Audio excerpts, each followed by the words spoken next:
Welcome to FoodieMommaPH. I'm Ki. I'm Kayla. And today we are still here in Baguio, and we're here at a local Filipino restaurant specializing in organic, modern Filipino food that's serving high quality ingredients from the Cordilleras, supporting the farmers from farm to table concept. Only here can you find some of the items I'm gonna show you in a bit. So let's go upstairs.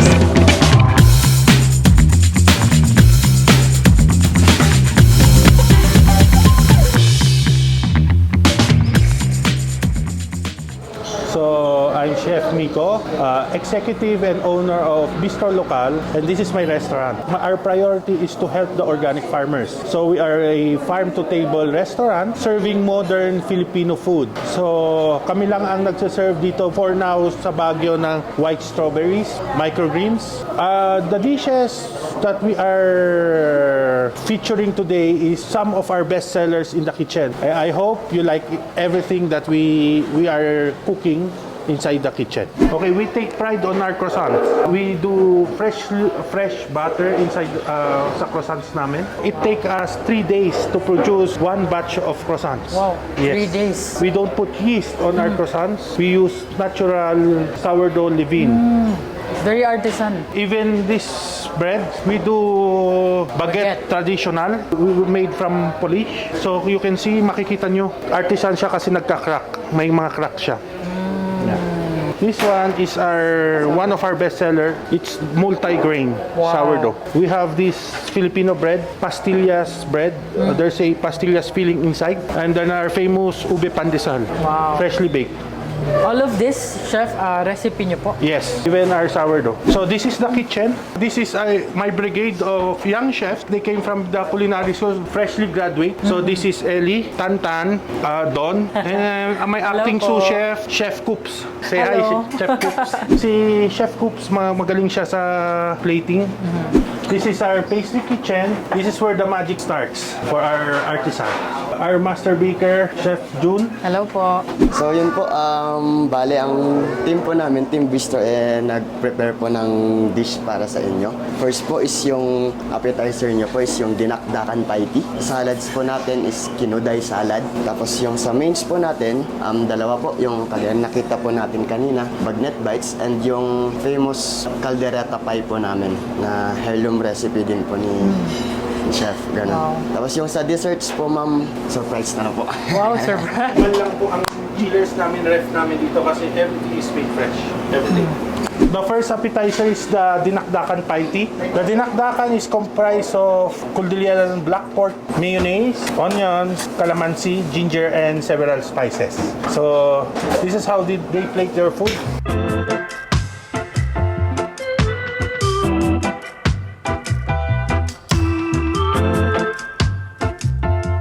So is this inspired by the Kue Pie Tee in Singapore? Yes. Okay.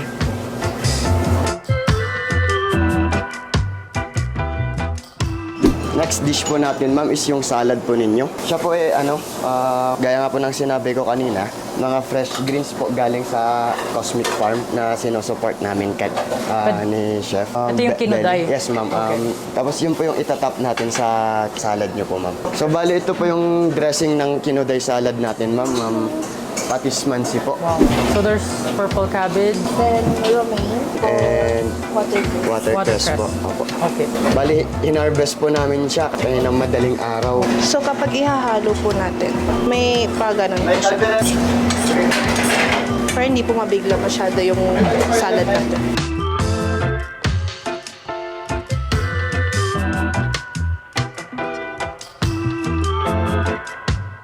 Yan po yung version natin ng Baguio salad namin. So our bacon is a Kinuday version. Ini-slice namin siya very thinly. And then we put it on the salad. So yan, the bacon is smoked 8 hours with alnos and bayabas tree, wood chips actually. Before your orders come, they actually provide a complimentary sourdough bread. It goes with this mixture of bell pepper, onions, sukang Ilocos, there's olive oil in there, and also there's bagoong.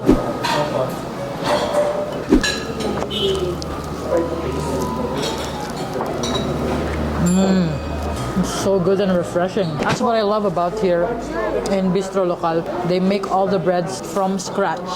So here we have the Dinakdakan Pie Tee, which is inspired by the Pie Tee in Singapore, but they put dinakdakan. What they use here is black pork with santol vinegar, served in a rice flour pie tea and bugnay onions that has been pickled. Can you believe that? I thought this is really saffron, but they chopped the chilies like this, very thinly, and then they topped it with microgreens that you can only find here in Baguio.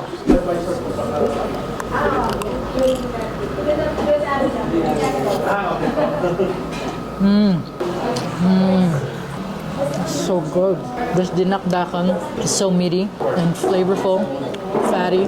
That's been contrasted by the sourness of the vinegar and creaminess from the mayonnaise. You get that crunch and different level of pickling flavor from the onions, then fresh microgreens. So good. This is a nice take on the Singaporean or Nyonya Pie Tee. Sarap. We have here their Kinuday Salad. So it's like a bacon version of the Cordillera region. They smoke it and they use guava or alnus, and then they serve it with the Cosmic Farms mixed greens. I'm really curious about the Kinuday. I've tried the Kinuday at Mang Ed's, the farmer's table, and I think this is my third Kinuday. And this is Bistro Lokal's version of Kinuday. And this is by far the most bacon looking Kinuday.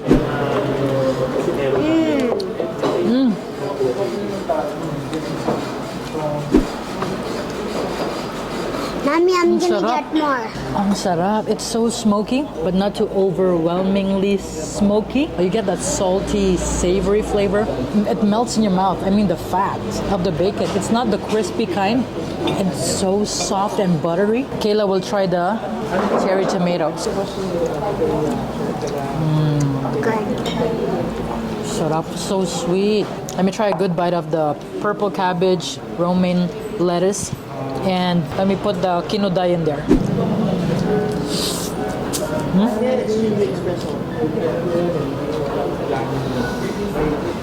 I'm so happy right now.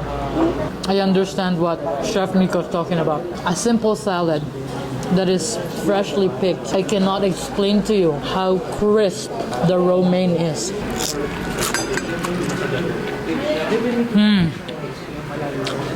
Simply fresh, literally from farm to table. She put the dressing on the side just to maintain the freshness of the greens, and I really love that style. This is my kind of bacon right now. Kinuday for the win. And sarap. Alright, so while waiting for our mains, Chef Miko showed us this white strawberry, freshly picked from the farm this morning. Let's try. It's my first white strawberry, and I believe you can only find it here at Bistro Lokal, here in Baguio for now, including the microgreens that you saw earlier.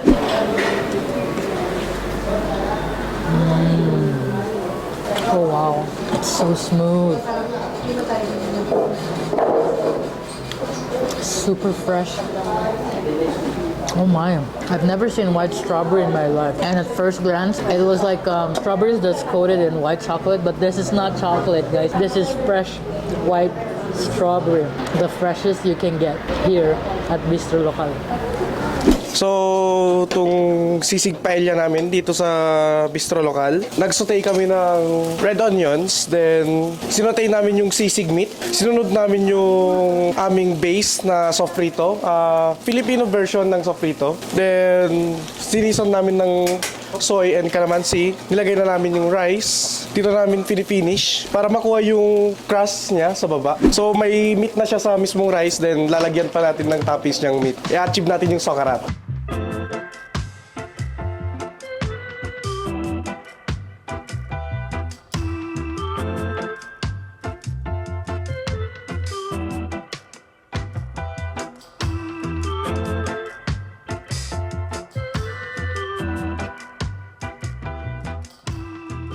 So bale, ito po yung Bagnet Bites natin, ma'am. Ganito naman po ang approach namin.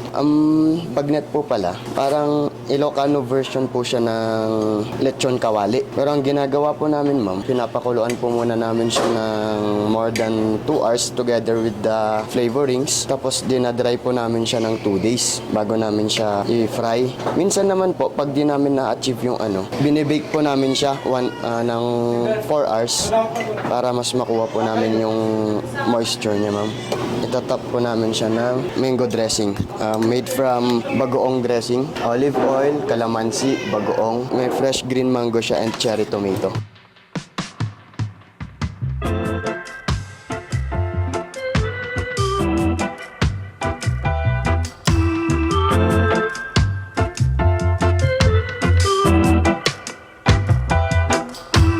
Yung recipe ng Kaldereta Pie ng Bistro Lokal is heirloom recipe ng family ni Chef Miko. Meron siyang sides na mixed greens. Yung mixed greens ay galing sa Cosmic Farms dito sa Baguio. Then dressed with our own garlic aioli.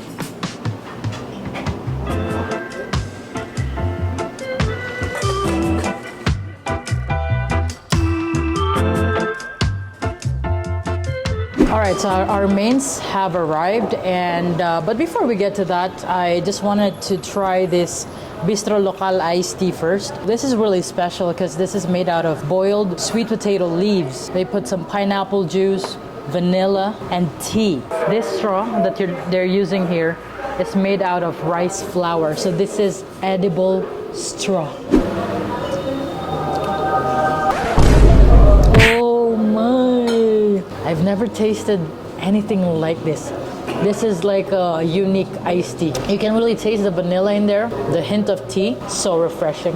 Let's start with the Caldereta Pie. Is an heirloom recipe caldereta of Chef Miko.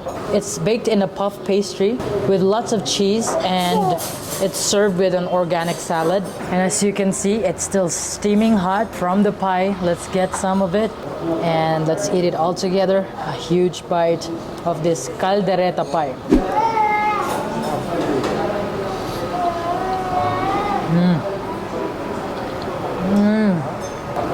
Ang sarap. So good. I cannot explain to you how tender the beef is. It's super duper moist, melts in your mouth, and then it goes well with this flaky puff pastry that is a little bit toasty and crunchy, and then you have this gooey cheese inside that is so like warming and comforting, like as if you're being hugged by your loved one. Oh man, this is my new favorite, Caldereta Pie for the win. Moving on to the Bagnet Bites. Wow, look at that, really crispy. So this bagnet, they will boil first and then they will dry it for 2 days, which is the typical process of doing bagnet. That's the time they will fry it. This is the salsa fresca. So this is Bagnet Bistro Lokal style. Cheers.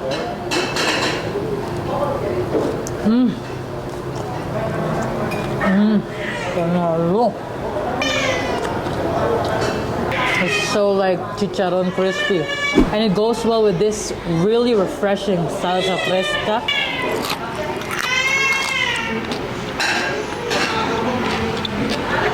Let me get some with the tomato, cucumber, and radish.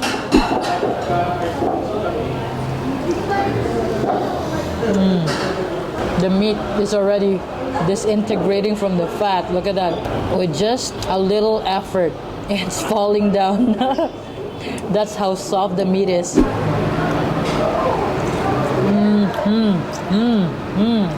Bagnet lovers, this is for you. So this is their version of paella, which is what they call Sisig Paella. So it's topped with sisig and chicharron, and they say it's a complete meal on its own, which is like a paella should be. Okay, then of course it's served with lime or lemon. Squeeze some on top of it. Look at that beautiful, perfect bite.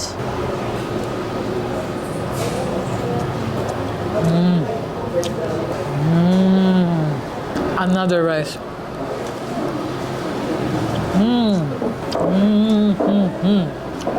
The rice, I don't know the type of grain that they're using, but it's definitely something that's used in a paella.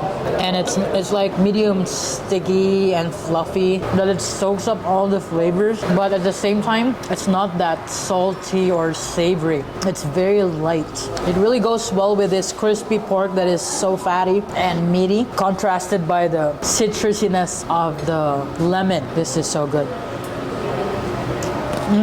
The pork is super crunchy from the outside to the inside.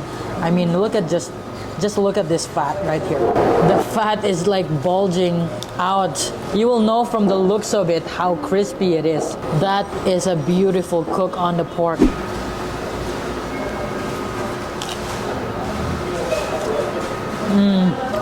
I'm in a porky heaven right now. So good. This is so different and it's so satisfying and filling. If you go to Spanish restaurants in Manila and order a paella, it looks and feels like it's only for one person. It's like the serving is so small and so light that you need to order more. But this serving right here, I think it's good for 3 to 4 people. I love it. I'll finish all these and I'll see you in a bit. Let's go eat the rice and the egg. Cut into pieces.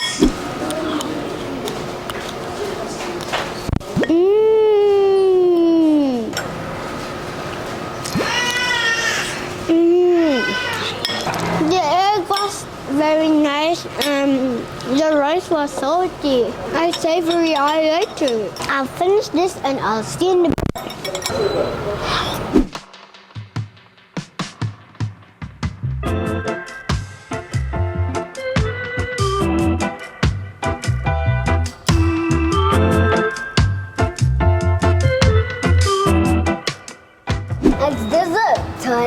Alright, so we have here 2 types of desserts. Yeah. We're gonna try the first one. So it's called Turones de Langka at ube.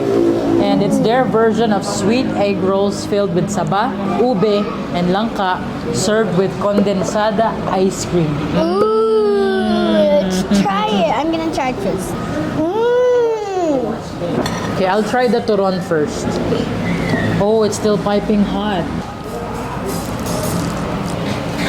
The egg roll is very crispy and crunchy. Yeah, and it's very light. But it still tastes like banana. Yeah, there's banana inside, there's ube, and then there's jackfruit. And it's sweet. Yeah. Do you want to try the ice cream? You want to try the I ice think cream? it's gonna go well with ice cream. So this is vanilla ice cream with black sesame polvoron. Let me put it on this turon. Oh, look at that. Sprinkle some of the black sesame polvoron. Cheese.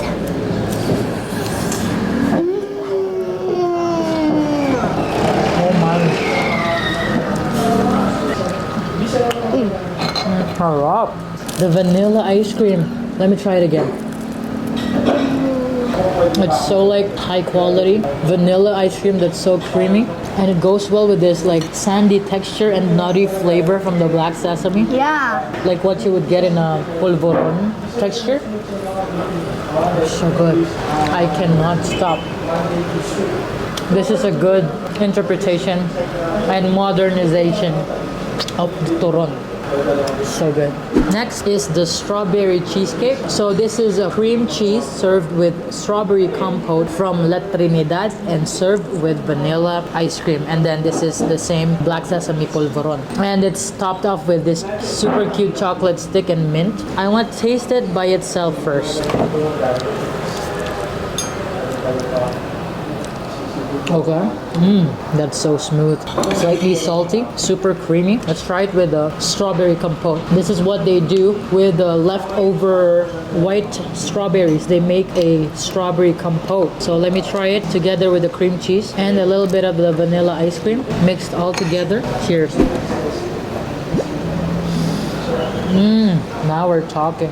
Oh yeah, so good. A hint of tartness that you get from the strawberries. It's so good with the vanilla ice cream and the black sesame polvoron. But let me tell you guys, I've already tasted this white strawberry before, And the sweetest ones are the small ones. Only here in Bistro Lokal. Pure happiness in every bite of these fresh white strawberries. We're gonna finish these desserts and we'll see you in a bit. Alright, what a feast. I'm so full right now. What did you like, Mommy? So my favorite was the Dinakdakan Pie Tee. It's like a mouthful of textures and delicious flavors of the black pork, and most especially the salad that is super fresh, picked by the farmers from farm to table. I like the rice and the egg, and also I like the turon. The turon also. Oh, she liked the turon also. Also the Caldereta meat pie, the Caldereta pie is a winner. All of the dishes we had today were all delicious, organic, high quality, modern Filipino food that you can only find here in Bistro Lokal in Baguio. If you get a chance, come here to Baguio and visit Bistro Lokal. I'll put the link and the address in the description box below. Please do visit them and support local produce and the local farmers in Baguio. Yes. And that's it for today's video. Thank you so much for watching. And until we meet again here in the Philippines. or here in Baguio. Bye.